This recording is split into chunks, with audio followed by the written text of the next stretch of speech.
نحمده ونستعينه ونستغفره ونعوذ بالله من شرور أنفسنا ومن سيئات أعمالنا. من يهد الله فلا مضل له ومن يضلل فلا هادي له. أشهد أن لا إله إلا الله وحده لا شريك له وأشهد أن محمدا عبده ورسوله صلى الله عليه وعلى آله وأصحابه ومن تبعهم بإحسان إلى يوم الدين وسلم تسليما كثيرا. يا أيها الذين آمنوا اتقوا الله حق تقاته ولا تموتن إلا وأنتم مسلمون. يا أيها الذين آمنوا اتقوا الله وقولوا قولا سديدا يصلح لكم أعمالكم ويغفر لكم ذنوبكم ومن يطع الله ورسوله فقد فاز فوزا عظيما.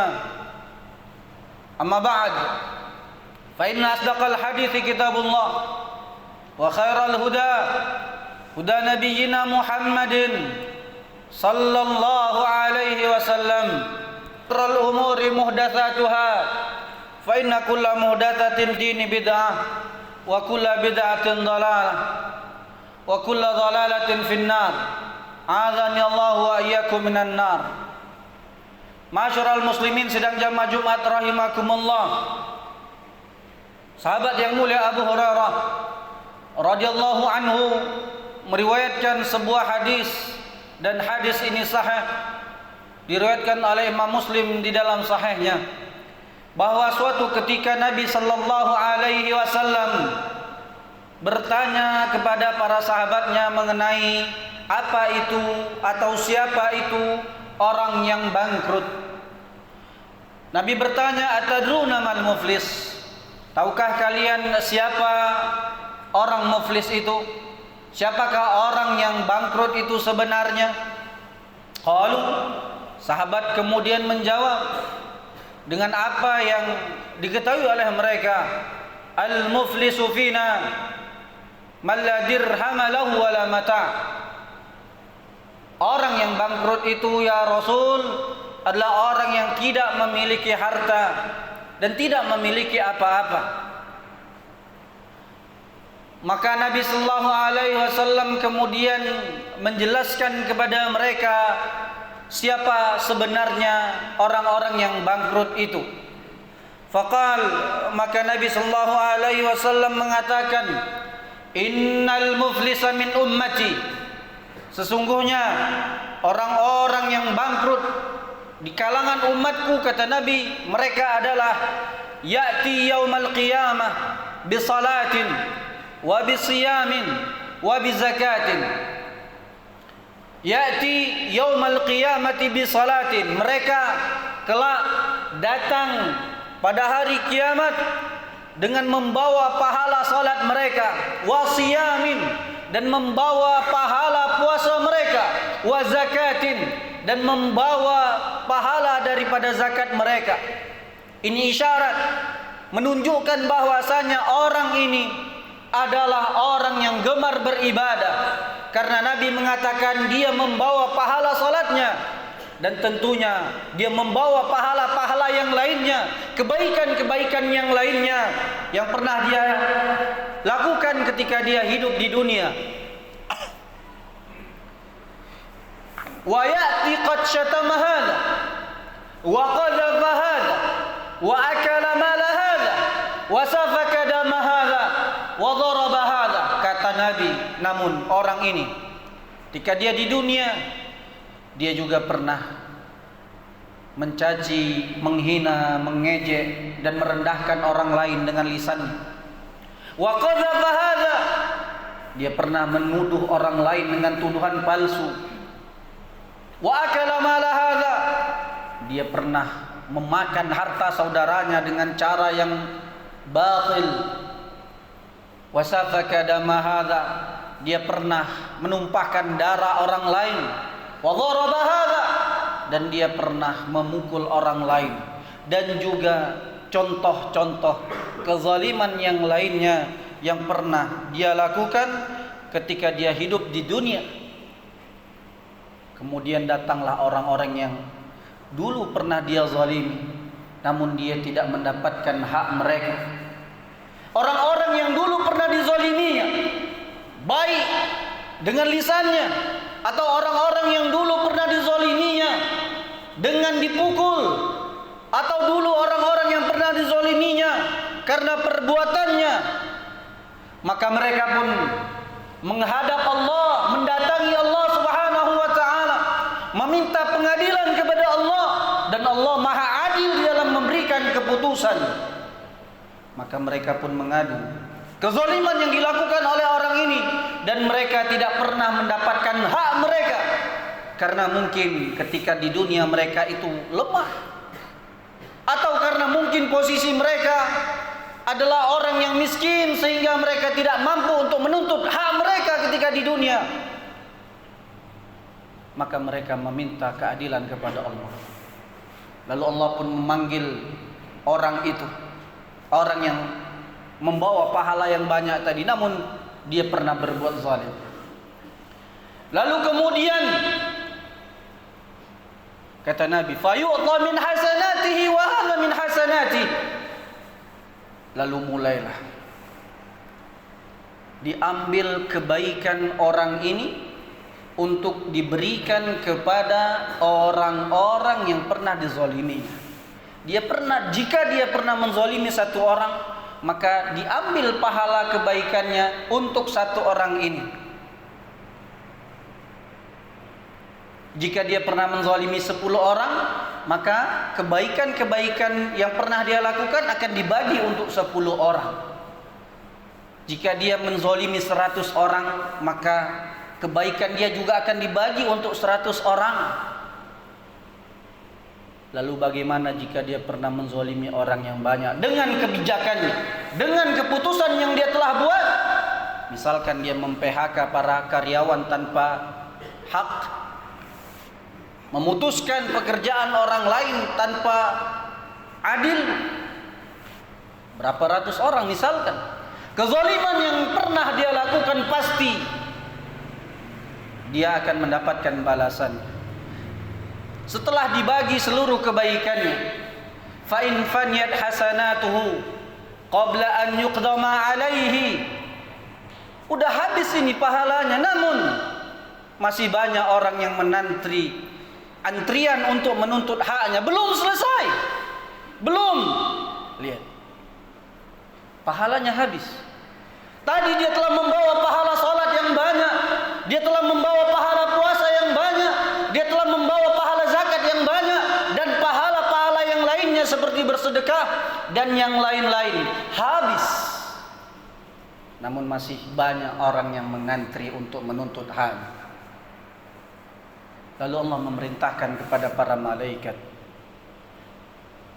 wa ukhidha min khatayahum thumma turihat alaihi.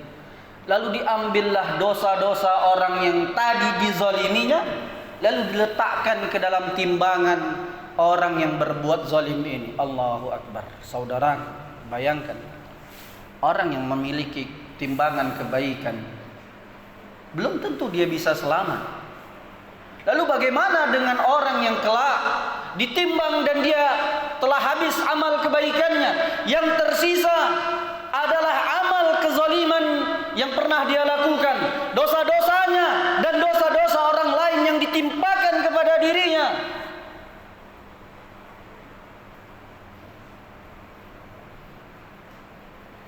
Bagaimana dia akan selamat? Kata Nabi, summa turiha finnar, maka dia pun akan dilemparkan ke dalam neraka. Saudaraku sedang jamaah Jumat rahimakumullah, hadis yang mulia ini memberitahukan kepada kita tentang ancaman daripada dosa berbuat zalim. Siapa di antara kita yang tidak pernah berbuat zalim? Kita pernah bekerja dengan orang lain, dan di saat kita bekerja, terkadang kita menggibahi rekan kerja kita, terkadang kita menggibahi atasan kita. Siapa di antara kita yang tidak pernah berbuat zalim?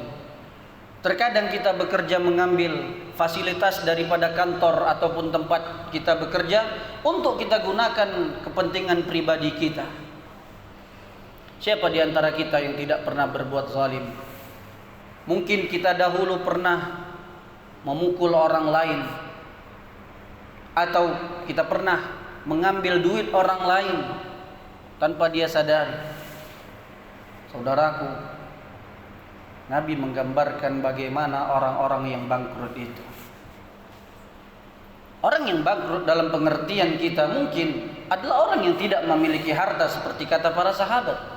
Namun sadarkah kita, orang yang bangkrut seperti ini di dunia, bisa saja hari ini dia tidak memiliki apa-apa. Namun siapa yang tahu 10 tahun ke depan, bisa saja dia akan menjadi orang yang kaya. Namun di akhirat, seseorang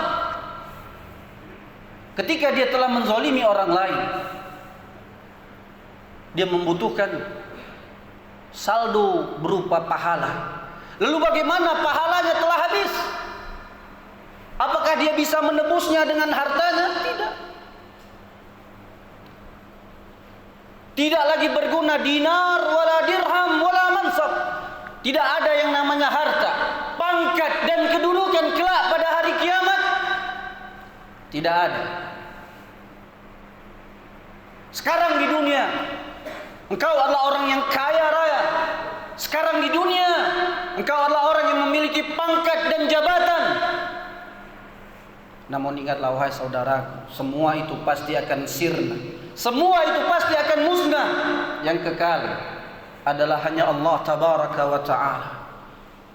Hanya amalanlah yang bisa menyelamatkan kita. Maka berhati-hatilah wahai saudaraku daripada menzalimi orang lain. Karena sesungguhnya Allah telah mengharamkan kezaliman itu pada dirinya sendiri, dan dia pun mengharamkan kezaliman itu pada hambanya. Dan sesungguhnya kezaliman itu adalah kegelapan pada hari kiamat. Fa'tabiru ya ulil absar la'allakum turhamun.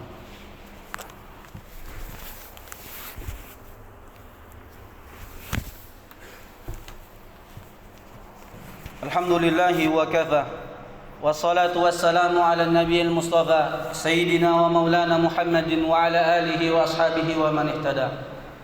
Ma'asyiral muslimin sedang jamaah Jumat rahimakumullah. Lalu bagaimana solusi untuk memperbaiki dosa-dosa yang pernah kita lakukan ketika kita menzalimi orang lain? Dulu mungkin kita pernah ketika kita sekolah mengambil gorengan tanpa bayar, atau dulu kita pernah naik oplet atau naik angkot tidak bayar. Ini adalah zalim, memakan harta orang lain tanpa hak. Atau dulu kita pernah menggibahi saudara kita, rekan kerja kita, atau malah pimpinan atasan kita. Ini juga kezaliman. Lalu bagaimana cara solusi untuk mengatasi itu? Saudaraku, jika itu berkaitan dengan hak Allah, maka kita bertaubat kepada Allah, dan Allah Maha Pengampun lagi Maha Penyayang. Namun jika kita melakukan kesalahan dan itu terkait dengan hak orang lain, maka solusinya adalah kita mendatanginya dan meminta kehalalan daripada dirinya. Inilah yang harus kita lakukan. Dosa-dosa yang dulu kita lakukan kepada orang lain dan kita tahu dia masih ada dan bisa kita temui, atau bisa kita jumpai, atau bisa kita hubungi, maka sebelum terlambat datangi dia dan meminta kehalalan daripada dirinya. Wahai saudaraku, dahulu aku pernah mengambil barang tanpa izin daripada diri. Wahai pimpinan, dahulu ketika saya bekerja di tempatmu, saya pernah mengambil uang dan tidak memberitahu kepadamu. Maka yang harus dilakukan oleh seseorang ketika dia pernah melakukan hal-hal yang seperti ini adalah meminta kehalalan sebelum dia meninggalkan dunia. Karena kata Nabi, man kanat lahu mazlamatun li akhihi aw syai'in, barang siapa yang pernah menzalimi saudaranya, min irdihi aw syai'in, terkait dengan kehormatan saudaranya, mungkin dia pernah menuduhnya, dia pernah menggibahinya, aw syai'in, atau kezaliman yang lainnya. Kata Nabi, falyatahallalahu minhu al-yawm, maka hendaklah dia meminta kehalalan pada hari ini, qabla alla yakuna dinar wala dirham, pada hari sebelum tidak lagi berguna dinar ataupun dirham yang bisa menebus dan menyelamatkan dirinya daripada kezaliman yang dilakukan kelak pada hari kiamat. Hadis sahih riwayat Imam Bukhari. Maka inilah yang harus dilakukan oleh seseorang yang pernah menzalimi saudaranya, baik tanpa ia sadari ataupun dengan sengaja ia lakukan. Adapun orang-orang yang mungkin telah meninggalkan kita, yang dulu kita pernah berbuat zalim kepadanya, kita mungkin hutang kepadanya dan kita lupa untuk membayarnya, atau ketika itu kita tidak ada uang namun kita lari daripada membayar hutang tersebut dan dia sudah tidak lagi bisa dihubungi atau dia sudah meninggal, maka yang harus kita lakukan adalah kita berinfak, dan niatkan infak tersebut adalah untuk orang yang dahulu pernah kita ambil hartanya. Namun jika orang itu masih hidup dan kita memiliki uang, maka kita wajib untuk mengembalikan uang yang pernah kita ambil daripada saudara kita. Dan jika dia tidak mau memaafkan kita, maka itu adalah haknya, dan terus kita berdoa agar Allah melembutkan hatinya, agar kita tidak terjerat kelak pada penyesalan pada hari kiamat. Semoga Allah mengampuni segala dosa-dosa kita. Semoga Allah mengampuni segala dosa-dosa kezaliman yang pernah kita lakukan, baik secara sengaja ataupun tidak sengaja. Dan semoga Allah menjadikan kita orang-orang yang selalu mau bertaubat dan kembali kepadanya. Innallaha wa malaikatahu yusalluna 'alan nabi ya alladzina amanu sallu 'alaihi wa sallimu taslima. Allahumma salli 'ala Muhammad wa 'ala ali Muhammad kama sallaita 'ala Ibrahim wa 'ala ali Ibrahim fil 'alamin innaka Hamidum Majid. Wa barik 'ala Muhammad wa 'ala ali Muhammad kama barakta 'ala Ibrahim wa 'ala ali Ibrahim fil 'alamin innaka Hamidum Majid. Allahumma ighfir lil muslimin wal muslimat wal mu'minin wal mu'minat al ahya'i minhum wal amwat innaka sami'un qaribun mujibud da'wat wa ya qadiyal hajat. Rabbana ighfir lana wa li ikhwanina alladhina sabaquna bil iman wa la taj'al fi qulubina ghillan lil ladzina amanu Rabbana innaka ra'ufur rahim. Rabbana hab lana min azwajina wa dhurriyyatina qurrata a'yun waj'alna lil muttaqina imama.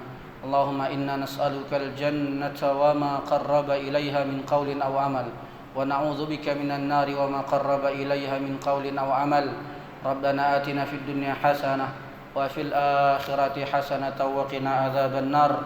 Walhamdulillahi rabbil alamin.